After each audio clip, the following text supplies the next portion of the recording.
వల్లీకి phone చేసిన భాగ్యం మాటల ద్వారా గుండె పగిలే నిజం తెలుసుకుని ఊహించని నిర్ణయం తీసుకున్న చందు.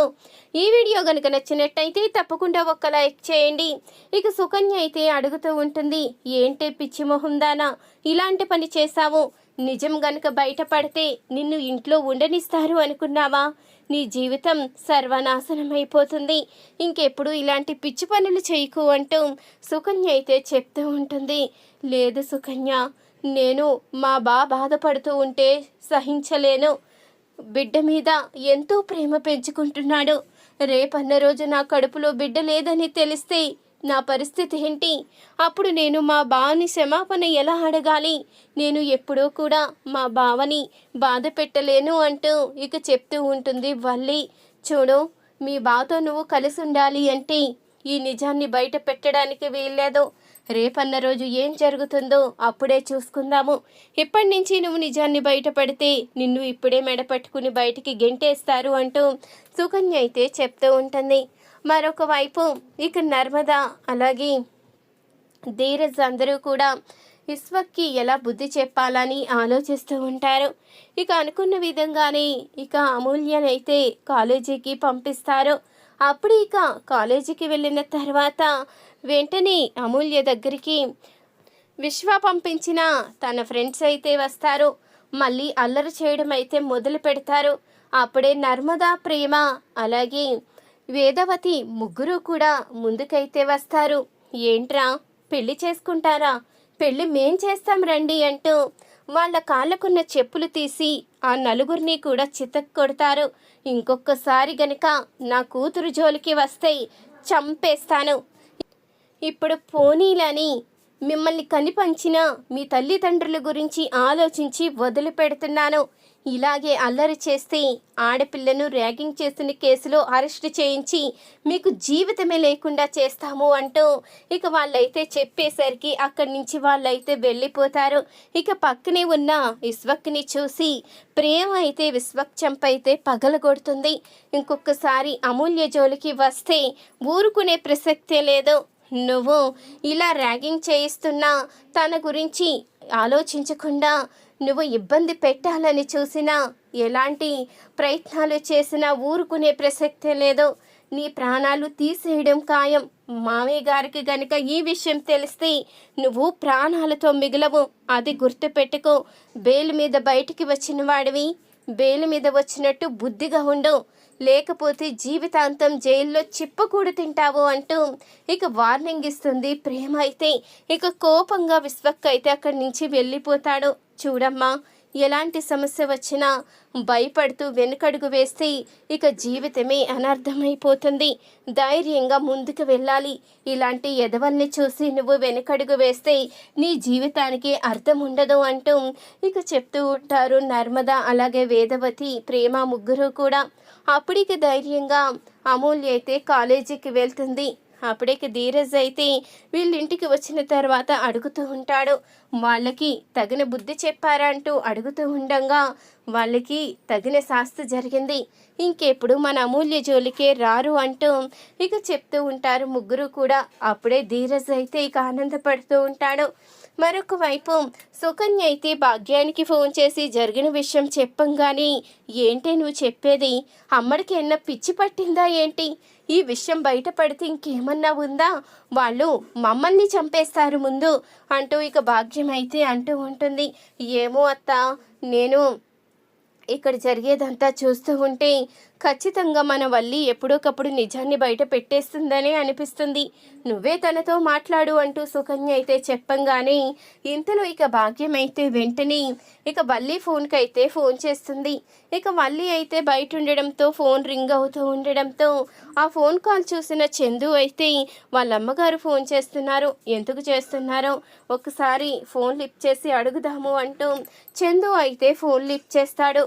అప్పుడే భాగ్యం అయితే, ఏంటమ్మడు, నీకేమన్నా పిచ్చి పట్టిందా? నువ్వు ఎందుకు నిజాన్ని బయట పెట్టాలి అనుకున్నావు? నీ కడుపులో బిడ్డ పెరగలేని విషయం గనుక నువ్వు నిజాన్ని బయట పెడితే నీకక్కడ జీవితమే లేకుండా పోతుంది. నీ భర్త నిన్ను బయటికి నెట్టేస్తాడు. నువ్వు ప్రెగ్నెంట్ అని ఒకే ఒక్క కారణంతోనే నిన్ను నీ భర్త నీ అత్తింటి వాళ్ళు ఆదరిస్తున్నారు. నువ్వు కడుపుతో లేవని నిన్ను ఆ ఇంటికి పంపించడానికి నాటకమాడమని తెలిస్తే ఆ మరుక్షణమే నిన్ను చంపేస్తారు. నిన్నే కాదు, అబద్ధమాడినందుకు మమ్మల్ని కూడా చంపేస్తారు. నువ్వు బిడ్డ గురించి ఏమీ భయపడవలసిన అవసరం లేదు. ఈ రోజుల్లో అనాథ పిల్లలు ఎంతమంది దొరకడం లేదు. నువ్వు డెలివరీ సమయంలో ఎలాగో ఇక్కడికే వస్తావు కాబట్టి ఆ సమయంలో ఎవరో ఒక అనాథ బిడ్డని తీసుకువచ్చి నీ దగ్గర పెడతాను. ఖచ్చితంగా వాళ్ళు ఇక నువ్వు వారసుడికి జన్మనిచ్చావని ఎంతో ఆనందంతో నిన్ను తీసుకువెళ్తారు. ఈ నిజం ఎప్పటికీ బయటపడదు. రేపన్న రోజు నువ్వు మళ్ళీ ప్రెగ్నెంట్ అయినప్పుడు ఆ బిడ్డని ఏదో రకంగా దూరం చేయొచ్చు అంటూ భాగ్యమైతే వల్లితో చెప్తూ ఉంటుంది. ఇక ఈ మాటలన్నీ విన్న చందు ఒక్కసారిగా షాక్ అయిపోతాడు.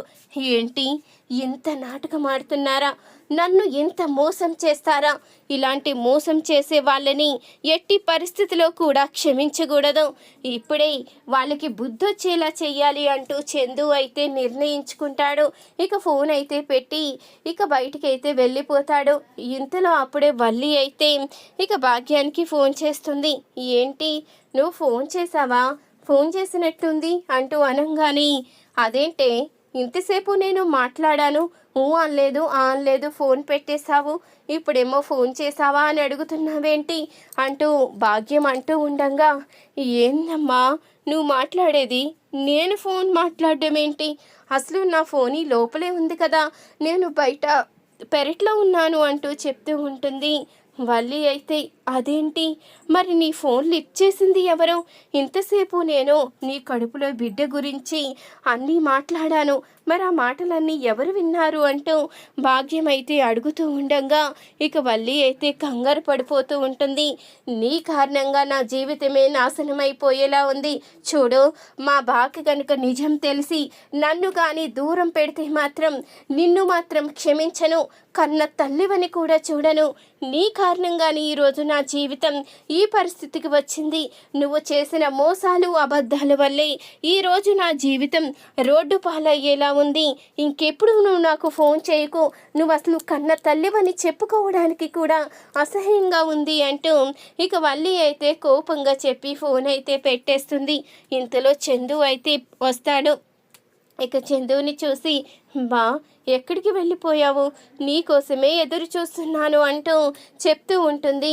ఇక వల్లి అయితే అప్పుడే తన చేతిలో ఉన్న విడాకుల పేపర్లు అయితే ఇక వల్లికైతే చూపిస్తాడు. అవి చూసి, ఏంటి బా పేపర్సు, ఏం తీసుకువచ్చావో? నేను కడుపుతో ఉన్నాను కదా అని ఏదైనా గిఫ్ట్ ఇస్తున్నావా? నా పేరుని ఏదైనా కొన్నావా అంటూ అడుగుతూ ఉంటుంది వల్లి. నీ పేరున కొనడం కాదు, నీకు నాకు ఎలాంటి సంబంధం లేకుండా నీ జీవితం నా జీవితం వేరు అని చెప్పడానికి ఈ పేపర్స్ తీసుకువచ్చాను. నువ్వు ఇక మీదట ఇంటి కోడలుగా ఉండే అర్హత లేదు. నువ్వు ఇంటి కోడలుగా ఉండే అర్హత ఎప్పుడో పోగొట్టుకున్నావు. నిన్ను నేను క్షమించేదే లేదు. ఎప్పటికీ నీకు నాకు ఎలాంటి సంబంధం లేదు. నువ్వు ఇంట్లో ఉండడానికే వీల్లేదు. నువ్వు గనక ఆ రోజు నిజాన్ని బయట పెట్టుంటే ఈరోజు నిన్ను క్షమించేవాణ్ణేమో. కానీ నీ తల్లితో కలిసి ఇంత మోసం చేస్తావా? మొన్న నిజం చెప్పినట్టు చెప్పి అదేమో ప్రాంక్ వీడియో అని ఇంకా మోసం చేస్తావా? నేను ఎన్నో ఆశలు పెట్టుకున్నాను. నేనే కాదు, నా తల్లి తండ్రి ఎన్నో ఆశలు పెట్టుకున్నారు. 3వ తరం రాబోతుంది అంటూ ఎంతో సంతోషపడ్డారు. కానీ నువ్వు వాళ్ళ ఆశలన్నీ నాశనం చేశావు. నీలాంటి దాన్ని నేను ఎలా క్షమిస్తాను? నువ్వు ఇంట్లో ఉండడానికి కూడా వీల్లేదు అంటూ చందు అయితే అనగానే, బా నన్ను క్షమించువా, దీంట్లో నా తప్పేమీ లేదు. ఇదంతా మా అమ్మే చేసింది, మా అమ్మే మోసం చేసింది. నాకు కూడా నేను ప్రెగ్నెంట్ కాదని తెలియదు. నేను కూడా డాక్టర్ దగ్గరికి వెళ్ళినప్పుడే ఈ విషయాన్ని తెలుసుకున్నాను. అప్పుడే నీతో చెప్పాలి అనుకున్నాను. కానీ నువ్వు నిజం తెలిస్తే ఇలాంటి నిర్ణయం తీసుకుంటావని ఒకే ఒక్క కారణంతోనే నేను నీ దగ్గర నిజాన్ని బయట పెట్టలేకపోయాను. బా నన్ను క్షమించు. నువ్వు గనక నాకు విడాకులు ఇస్తే నేను బ్రతకలేను, నాకు చావు తప్ప వేరే మార్గం లేదు అంటూ వల్లి అయితే చెప్తూ ఉంటుంది. నీలాంటి మోసగత్తెని నేను భార్యగా సహించలేను. ఈ ఇంటి కోడలుగా ఉండే అర్హత నీలాంటి మోసగత్తెకి లేదు. నువ్వు మీ అమ్మా నాన్న దగ్గరే ఉండు. వాళ్ళతో కలిపి జనాన్ని ఎలా మోసం చేయాలి, ఎలా అందరినీ కూడా బాధ పెట్టాలి, ఇవన్నీ నేర్చుకొని వాళ్ళ దగ్గరే ఉండు అంటూ చందు అయితే వల్లికి షాక్ ఇస్తాడు. ఈ వీడియో కనుక నచ్చితే తప్పకుండా ఒక లైక్ చేయండి.